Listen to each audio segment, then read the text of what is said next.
This is the exclusive Stock Shaman Global Update. China is buying silver. China's probably uses for finished products. Over 60% of the silver in the world goes to China to make things like solar panels.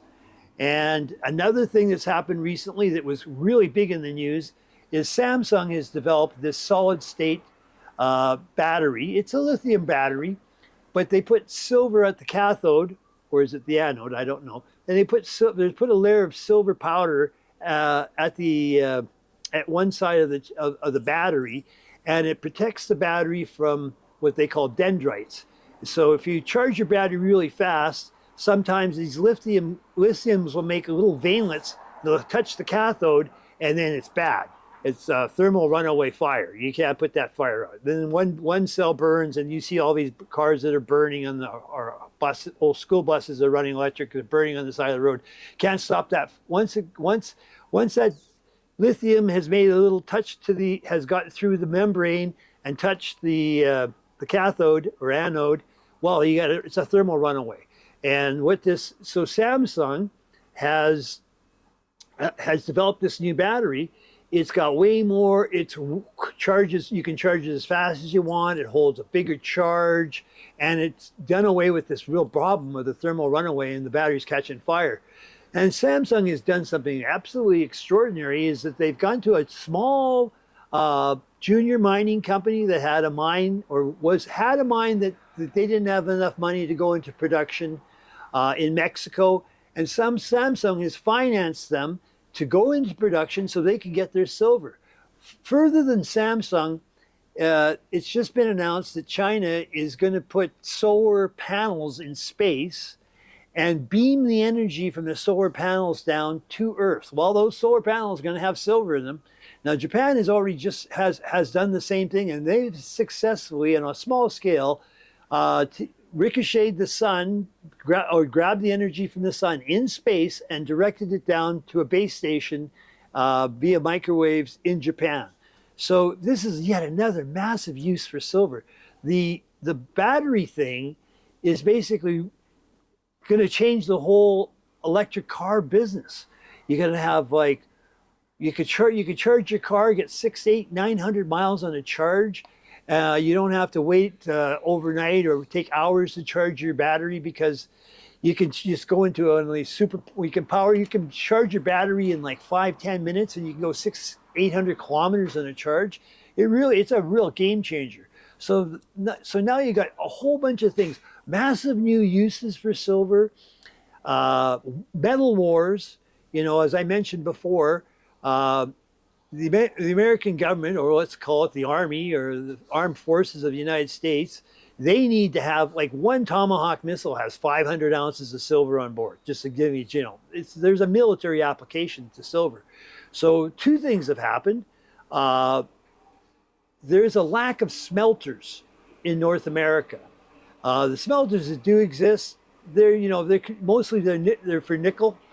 There's very few, maybe half a dozen smelters in all of North America. 3 of them are in Canada. And if you want to make silver, you're going to have a smelter. You can dig up the ore, but you got to separate it from the other metals that are in the ore that usually are lead and zinc. And then you separate the lead and zinc out and you get the silver. There's a $7.3 billion smelter that's going to be put into Tennessee. How China works the silver industry is simple. They have silver concentrators in China, or smelters in China. So if you're in Mexico, which is one of the top producers of silver in the world, or Peru, which is the second top producer of silver in the world, there's no smelters per se. What happens is those mines produce a concentrate. That concentrate travels to China, to the Chinese smelters. It doesn't matter if you're in Mexico or Peru. You make a silver concentrate. That concentrate is going to have other metals in it, more likely lead and zinc, which is common with silver. Maybe some gold, but no one's actually making the bars. Those bars have to come from a smelter, and those smelters are in China. There's been a metals war that only America's woken up in the last year or two that China's already won. They control rare earths, they control copper. Now, obviously, now they control silver, gold. China's been the top. China is the number 2 producer of silver, and China has been the number 1 producer of gold for over a decade. If you didn't know, so they've been acquiring not only the metals, hard physical metals themselves, but they've gone out into the world and they set up the infrastructure to bring in the concentrates so they can smelt them in China. And America's just woken up to this. So they're going to buy $12 billion worth of critical metals, of which rare earths and copper and silver are just some of them. And they're going to store them at Fort Hawthorne in Nevada. And on top of which, it was just announced just in the last few days that they're going to put a floor on these critical minerals. So what does that mean to the average investor? Well, last night silver got as high as 92. I just seen it's trading at $87 now. Why did it swing between 92 and 87? Again, it's the bullion bankers. They're playing the short side. And what's going to happen is, it's at one, as in all things, there's going to be a judgment day. And the judgment day for these bullion banks, who are like JP Morgan, Goldman Sachs, these are all common. These are the guys that have been playing the short side on the silver and making money off of our backs for literally decades, that their game is coming to an end. The Hunt brothers gave them a hell of a run, but this time it's for real. And so there's a 3-month contract that ends at the end of March. A lot of the miners, they sell on that 3-month contract. They produce the metal and they sell those contracts. And there's a spot price, which is day to day, and it has a month end. So we're basically in the last 6 weeks of the end of the evil empire of these bullion banksters, we call them, like gangsters, but banksters, that have been manipulating not just copper and not just silver, but they've been playing this same game of all these other metals. So it's coming to an end.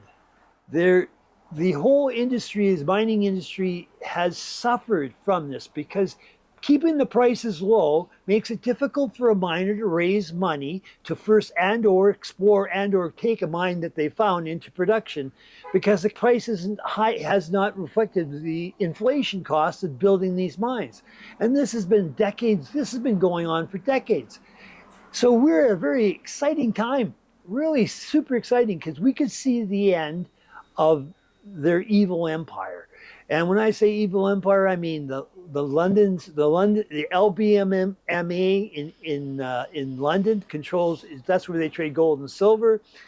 And then, of course, when that exchange closes and the New York opens up, the COMEX and the Globex market, they trade the silver and gold as well. And then, as like right about 1 o'clock or 1:30 West Pacific Coast time, that we go into the Globex trading, and then about 4 o'clock in the next few hours, the Asian overnight trading starts. So you'll see the prices go up in the Asian market and get pounded down in London, and then again when the trading starts in the United States or North America on the COMEX. This game is coming to an end. It's like musical chairs. The silver is a chair, and there's like 5 or 6 of these bullion bankers. They got to find the silver at the end of this month, and that, more importantly, at the end of the contract month, which, that, as I stated, that contract will finish at the end of March. So over the next 5-6 weeks, all hell's going to break loose.